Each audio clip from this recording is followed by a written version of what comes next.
that they connected a long train from different places. We are talking about Auschwitz now, of course. Yes. And Auschwitz was a death camp. It was a camp for killing as well, which would have involved terrible noises. It would have involved smoke from crematoria. It would have involved screaming. What memories and recollections do you have of all of these things? Well, in the barrack, in the beginning, because in the beginning we didn't know anything what all this meant. And we asked, so they said this is factories, and we might also go and work there. That's how they told us. Yes. And if we didn't behave in there, they used to say, this is hard work there. So if we don't do the job, then we will be sent to work there, and then we will realize what hard work means. What was hard work in the camp? Actually, it was nothing. We didn't do much. We just stand around and sit around, and in the beginning.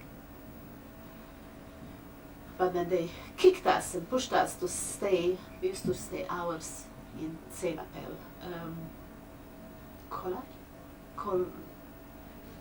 Celapel, which means they were counting us every morning. Yes, they were counting roll call. Roll call. And there were the shoutings if you didn't stay in a row, or we moved away, or you bent down, or you scratched yourself. We had to just stand there. But after a while, it didn't take too long that we heard. Actually, how I learned for the first time what the smoke meant was the camp next to us were, I didn't even know then that it's gypsies actually, but the camp next to us one morning, we got up and it was empty. And we said, where are all these people? And at night, we already heard actually noises. Ooh, ooh, ooh, really such terrible noises. Like a siren, wasn't yes, it? Yes, such terrible noises. And in the morning we learned that this camp was emptied and they were gypsies, and they were taken, and that this is a crematorium. That was in between us. Somebody let the word out, because there were people in the camp already for years. Then we came here, and they were telling us. And they must have told you. And they told us, and the word went around, and we knew. And we knew then, and they told us, this is where your parents were burned. And the camp, the gypsies next to us, they were all finished, no more gypsies. And this is how I learned for the first time about the fate of your parents, presumably the fate of your younger brother and sister as well. Yes. All the family. I mean, I didn't know even where Abba was taken. I mean, we didn't know at the time where my father was taken. They were separated, so yes. I thought everybody's there, and soon we were going to go there. This is how we understood then. Yes. Were all of the people in your particular block Jewish? As far as I know, yes.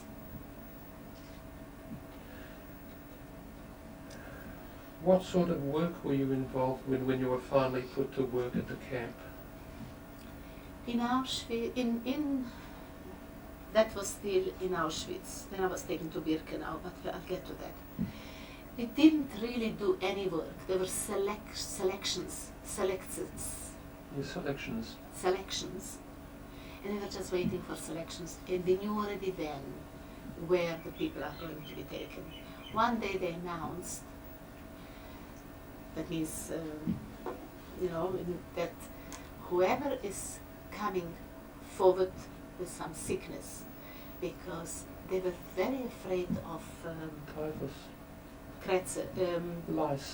lice, and that you get between the fingers, and it's very itchy. Krätze. Yes. That was in German the word Krätze. That whoever, wer immer hat Krätze, soll sich melden. They will be taken, if they come out freiwillig, if they come out willingly, they will be taken to a hospital and they will be treated. And the treatment is a very easy treatment. They will just get some creams and they will wash them and they will treat them and they'll come back to the camp. Yes. And we were about, we were talking, because in the meantime we knew already a few were from my place, and we were discussing, talking among us, let's do it. We'll be in hospital for 3 days, they said, and we'll come back. And we didn't really have any kratzer. It was just the fear, and you start feeling itchy, and you're nervous and you're tense and all your body is itchy. But we really didn't have the sickness, because we saw some really had all covered with such wounds, dry and itchy and drives you crazy. Anyway, we were about 16 girls that we said, let's do it. We decided, and we took our names, and that was all. And meantime, we were back in camp. They said they will come for us. And in the meantime, the time passed and we forgot. We even forgot it was after a week. They came and they took us. And then they took us to a hospital, and that was in Birkenau, because we went out of camp. And the selections, what they did before, they took many people, not only to crematorium, but they also took them to work, to different camps, different places. And we knew already, we heard that they're taking them to Germany to work in munition factories, and some are taken here and some are taken there, to different places. And we thought, since we'll get healed, and they'll take us also to work, because it wasn't the worst, but yet we thought that it can't be worse than this, because I only realized later that it was still worse places than in that camp. But we thought that let's do it, and then they'll take us also out to factories. So they came and they took us without the clothes. They left the clothes there because they're going to a hospital on an open truck, and brought us into that hospital in a room with those beds, the free yes, bunks. And there we lay, and we were just waiting to be taken, because in the meantime we learned already, we learned what the crematorium is, and we already didn't believe so much that they're really going to heal us. We were healed from that naivety, but nothing we could do. In came a woman, she had such a hard voice. She looked around and she said, you, come down. I was there on top. And I came down, and we thought, well, I'm the first probably to go. And she looks at me and sent me back, and she went out. Yeah, we all cried, and we all thought, that's it, I'm the first one to go.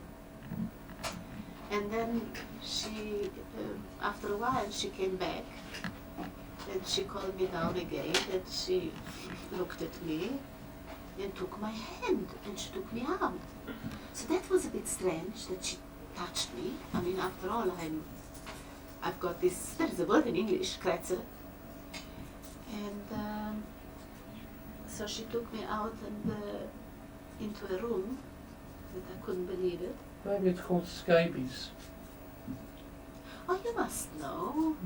It's a very itchy thing, and you get little things crawling on your skin, is it? Yeah, but you don't see them. You don't see them. In the hair, are they? No. It's from dirt. You get that. It's not something crawling. No. It's a skin disease. Yes. It's a skin disease. Okay, and she took me out into a room where it was, I really thought it's just a dream. It's not real. She lifted